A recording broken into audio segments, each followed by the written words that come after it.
Hey YouTube, hadn't done a video in a while. Thought I'd talk about a gun I picked up a few days ago. This is just one of those guns you buy to turn around and trade off or sell. This is not one of my dream guns that I've been searching for. Not the holy grail of guns. What you see here is an ATI Titan. Gun is safe. Chamber is clear. There's no mag. It is a 3-inch all steel frame, steel slide, 1911. They're imported by ATI, made in the Philippines. These are lower end 1911s. These guns are not even in the same class with your Kimbers and things such as that. But for a cheap 1911, the fit and finish is really nice. It surprised me. I don't know how old this gun is, and I don't know how many rounds it's had through it. I'm sure it's had a ton through it. It's been in this cheap leather holster for most of its life, I guess. The finish is held up nicely. The fit is nice. It's tight. The slide fits to the frame nice.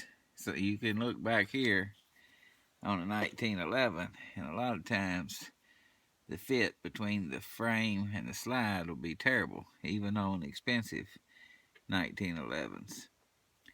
But this one's fairly nice. Now, I've seen a few of these: Rock Island, Armscore, Citadel, ATI. They're all pretty much the same thing.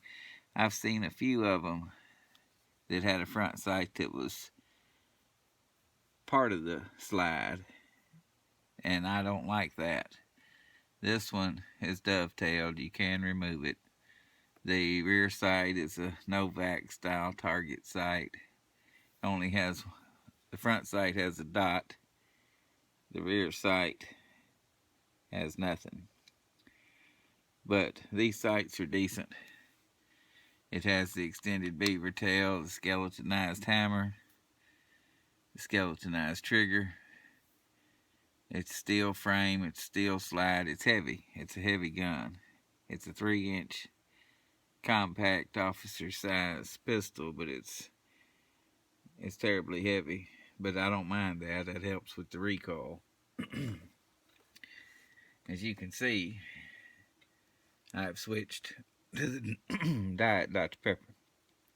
I felt that the Dr. Pepper 10 was holding me back, and those 10 calories were really putting me over the edge to obesity.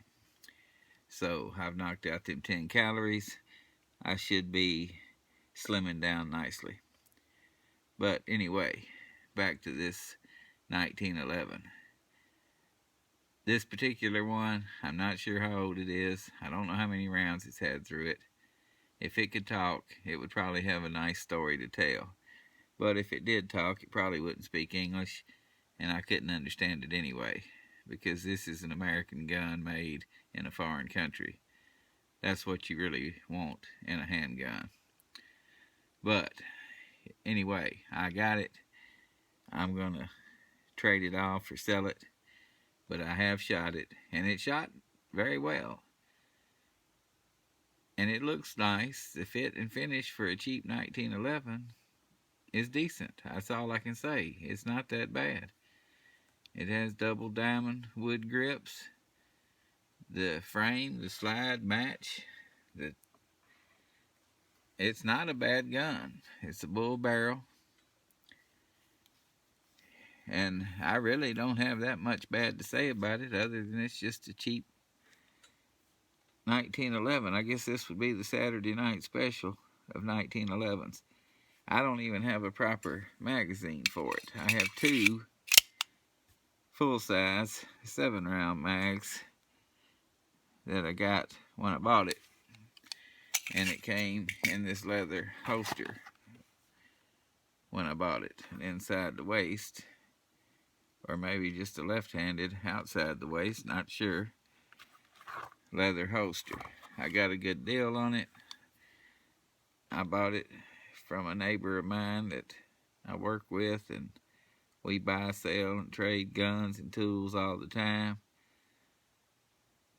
And he didn't want it. He'd had it once. He traded it off. He got it back. I got it from him. I'm probably going to trade it off.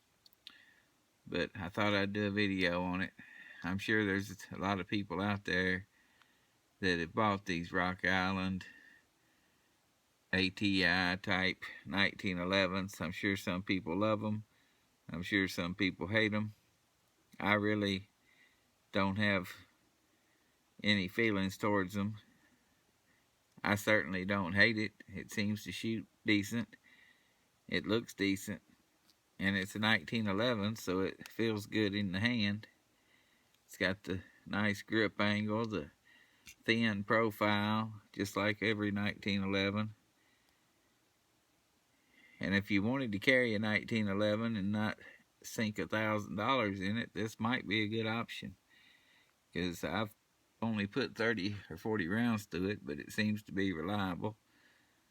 I've watched some videos of people saying they had trouble during the break-in period, but you can have that with any 1911. I've had that with 1911s that cost 3 and 4 times what this one costs, so I'm not going to hold the gun. I'm not going to condemn the gun for that, because I've had $1,200 and $1,300 gun 1911s that wouldn't shoot, and then got better once they broke in. So I think that's more of a 1911 thing than a cheap pistol thing. But if you're thinking about 1911 you can throw around and not get too tore up about it, this might be a good option. I don't know about you, but I don't want to pay $1,200-$1,500 for a 3-inch Kimber and then throw it around and get it scratched up and banged up. And then if I ever do have to use it, lose it for 6 months to a year while the law enforcement's trying to figure out what they're going to do with you.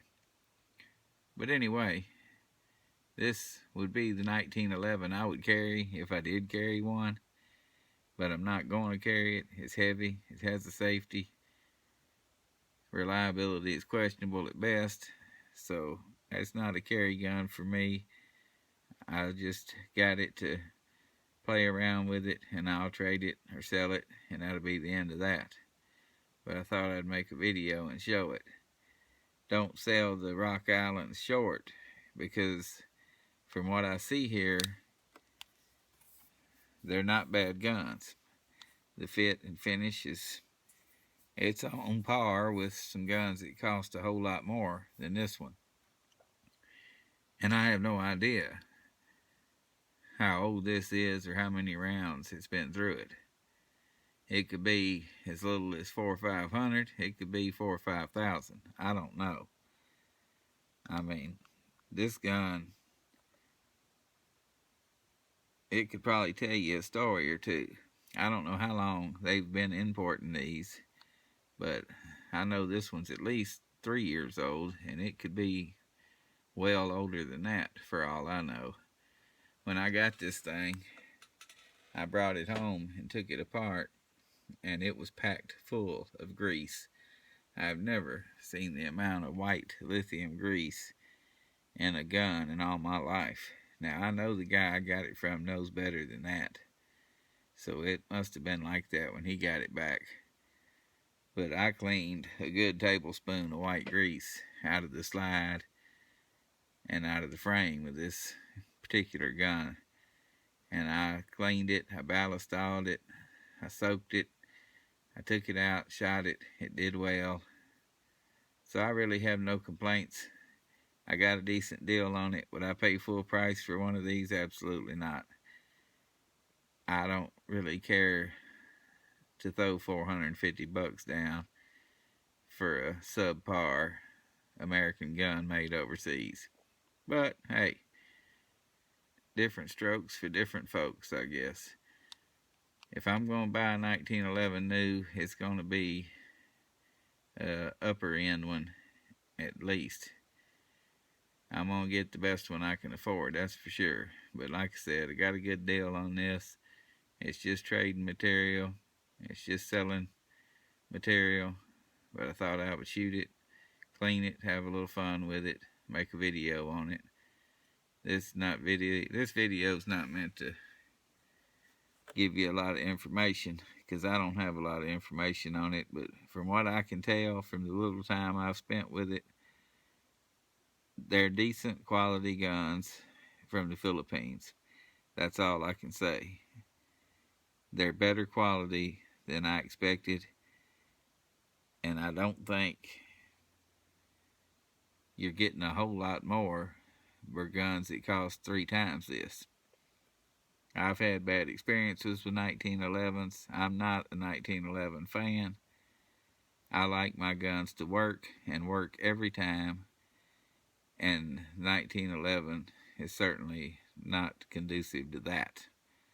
So, it is what it is, and it's not a bad, cheapo 1911.